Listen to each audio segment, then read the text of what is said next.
7,97,000 কোটি টাকা।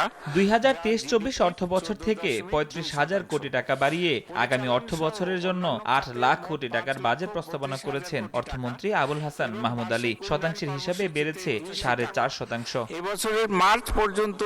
তবে বাজেটের আকার যাই হোক, বরাদ্দ কোথায় যাচ্ছে তাই আলোচনার বিষয় হওয়া উচিত বলে মনে করেন সাবেক পরিকল্পনা মন্ত্রী এম এ মান্নান। মঙ্গলবার ঢাকা বিশ্ববিদ্যালয়ে centre on budget and policy আয়োজিত বাজেট পর্যালোচনা অনুষ্ঠানে তিনি বলেন, বরাদ্দের বড় অংশই ব্যয় হচ্ছে পাতালে। যথেষ্ট বিনিয়োগ, বড় বিনিয়োগ পাতালে হচ্ছে, যার থেকে কোনো রিটার্ন ইহজগতে আমি আশা করছি না।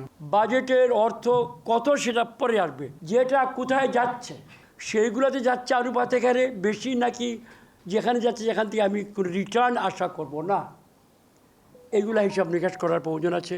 এ সময় সিবিপির পরিচালক এম আবু ইউসুফ বলেন, বরাদ্দের হিসাবে এডিবিতে শীর্ষ 5-এ শিক্ষা খাত থাকা ভালো দিক। তবে সরকারের সুদ পরিশোধে প্রায় 14% বরাদ্দ চিন্তার বিষয় বলে মনে করেন তিনি।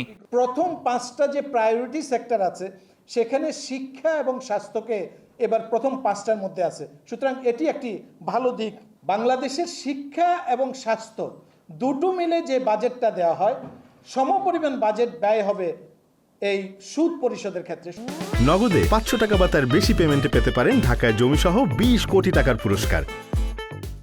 নীতিগত জায়গায় আমলাদের ভুল ধরতে পারার মতো প্রজ্ঞা রাজনীতিবিদদের নেই। এ কারণে আমলারা সমালোচনার বাইরে থেকে যান বলে মত অর্থনীতিবিদ আব্দুর রাজ্জাকের। পলিটিশিয়ানরা যারা ব্যুরোক্রেটস তাদের থেকে অনেক বেশি দুর্বল। ওনারা ব্যুরোক্রেটসদের পলিসি ফেলিয়ারগুলোকে ধরতে পারেন। সব পলিটিশিয়ানদের সেই যোগ্যতা, মেধা বা সম্ভাবনা পৃথিবীর, শুধু বাংলাদেশের, পৃথিবীর কোনো দেশেই কিন্তু নাই। আমরা কিন্তু তাদেরকে অ্যাকাউন্টেবল করতে পারছি না।